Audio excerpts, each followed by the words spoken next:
Imagine करो, अगर तुम्हारे पास एक ऐसी सीक्रेट पावर हो जिससे तुम किसी भी इंसान का माइंड पढ़ सको, उनके इमोशंस, उनकी सोच, उनका डिसीजन, सब कुछ अपने कंट्रोल में ले सको। बॉस हो या दोस्त, स्ट्रेंजर हो या क्रश, सबको अपने इशारों पर नचा सको। ये कोई मैजिक नहीं है, ये है साइकोलॉजी, प्योर साइकोलॉजी, जिसे दुनिया के मैनिपुलेटर, लीडर्स और इन्फ्लुएंसर्स इस्तेमाल करते हैं लोगों को कंट्रोल करने के लिए बिना उन्हें पता चले। और आज इस वीडियो में तुम सीखने वाले हो साइकोलॉजी के उन टॉप टूल्स को जो तुम्हें एक ऑर्डिनरी इंसान से एक मास्टर इन्फ्लुएंसर बना देंगे। पर एक वार्निंग है, ये सिर्फ एजुकेशनल पर्पस के लिए है, इसका गलत इस्तेमाल मत करना, क्योंकि इस वीडियो को पूरा देखने के बाद तुम दुनिया को वैसे नहीं देखोगे जैसे अभी देखते हो। Trick number 1, the reverse trap. इंसान वही चाहता है जिसे करने से उसे मना किया जाए। ये एक सिंपल ट्रूथ है और इसी ट्रूथ का इस्तेमाल करके तुम किसी को भी अपने इशारे पर चला सकते हो। बिना फोर्स किए तुम भी कर सकते हो अगर तुम रिवर्स ट्रैप को समझ गए। लेकिन ये काम करता कैसे है?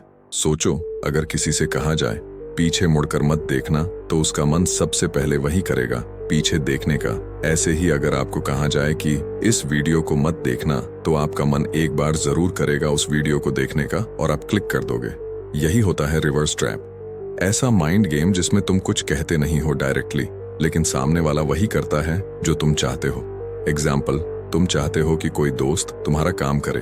अगर सीधा जाकर बोल दोगे भाई ये काम कर देना, तो शायद वो अवॉइड करे या मना कर दे।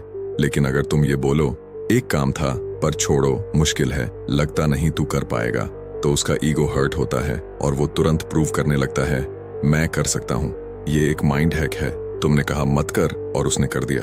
ये ट्रिक पावरफुल है, डेंजरस भी, और कई बार तो सामने वाले को पता भी नहीं चलता कि उनका डिसीजन उनका था ही नहीं। उस इम्पल्स को कंट्रोल करो और तुम बन जाओगे इस गेम के असली master. Trick number 2, the guilty trap. Guilt एक ऐसा इमोशन है जो इंसान को कंट्रोल भी कर सकता है। लोग तब भी रिएक्ट नहीं करते जब उन्हें फोर्स किया जाए, लेकिन जब उन्हें गिल्टी फील होता है तो वो खुद ब खुद झुक जाते हैं। एग्जाम्पल, मान लो तुम्हारा एक दोस्त तुमसे बार बार मिलने का प्रॉमिस करता है पर हर बार अवॉइड करता है। अगर तुम जाकर सीधे बोलोगे तू कभी टाइम ही नहीं निकालता, तो वो और दूरी बना लेगा। लेकिन अगर तुम बस इतना कह दो मैं समझ सकता हूँ, अगर मैं भी इम्पोर्टेंट होता तो शायद तू टाइम निकाल लेता, उसके अंदर गिल्ट जाग जाएगा। अब उसे लगेगा कि उसने तुम्हारे इमोशंस हर्ट किए हैं। वो खुद तुमसे कनेक्ट करेगा, खुद एक्सप्लेन करेगा और खुद माफी मांगेगा। इसका असली मैजिक यही है, तुमने कुछ भी फोर्स नहीं किया, बस एक इमोशनल मिरर सामने रख दिया और सामने वाला उसमें अपना गिल्ट देखकर अपने आप बदलने लगता है। Trick number 3, the emotional hijack. इंसान ज्यादातर डिसीजंस लॉजिक से नहीं, इमोशंस से लेता है, और जिसने किसी के इमोशंस पर कब्जा कर लिया, उसने उसके दिमाग का रिमोट कंट्रोल ले लिया। यही होता है इमोशनल हाईजैक, एक ऐसा साइकोलॉजिकल मोमेंट जब कोई शॉक, गिल्ट, प्यार या डर के असर में होता है, तो वो डिसीजन उस मोमेंट की फीलिंग के बेस पर लेता है, ना कि रियलिटी के बेस पर। पॉलिटिशियंस जब स्पीच देते हैं तो वो फैक्ट्स नहीं बताते, वो फीलिंग्स जगाते हैं, डर, गुस्सा या गर्व। और जब तुम उनके इमोशन से जुड़ जाते हो तो तुम्हारा वोट उनके फेवर में चला जाता है। इसे कहते हैं इमोशनल हाईजैक करना। एक सेकंड के इमोशन में इंसान वो फैसला ले लेता है जिसका रिग्रेट उसे बाद में होता है, लेकिन तब तक गेम खत्म हो चुका होता है। तो अगर तुम्हें किसी का दिमाग कंट्रोल करना है, पहले उसका इमोशन कंट्रोल करो। लोग ये याद नहीं रखते कि किसने उन्हें क्या लॉजिक दिया, वो ये याद रखते हैं कि किसने उन्हें कैसा फील करवाया। Trick number 4, master of choice. तुम्हें लगता है लोग अपनी मर्जी से फैसला लेते हैं? नहीं, वो सिर्फ वही चूज करते हैं जो उनके सामने रखा जाता है। असली गेम वही जीतता है जो ऑप्शंस डिजाइन करता है।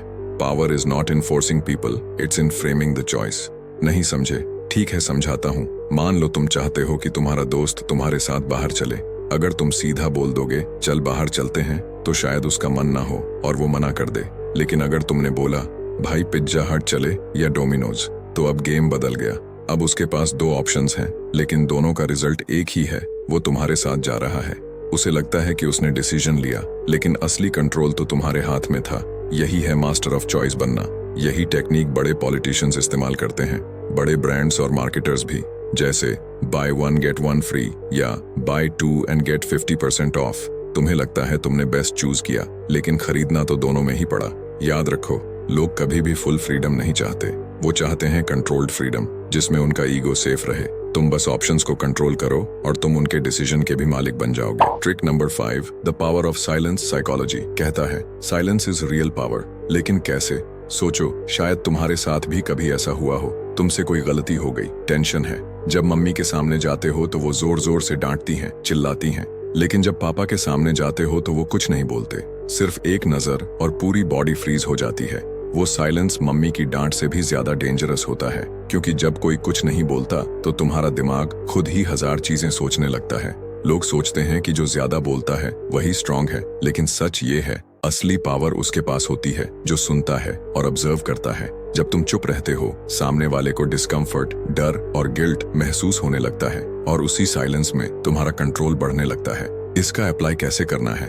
तुम अपने दोस्त से कोई सच निकलवाना चाहते हो, मत बोलो सच बता, बस इतना कहो मुझे सब पता है, और चुप हो जाओ। जितनी देर तुम साइलेंट रहोगे, उसका गिल्ट और एंग्जाइटी बढ़ता जाएगा और वो खुद सच बोल देगा। या मान लो किसी से तुम्हारी बहस हो गई, मत चिल्लाओ, बस आंखों में आंखें डालकर देखो और हल्का सा मुस्कुराओ।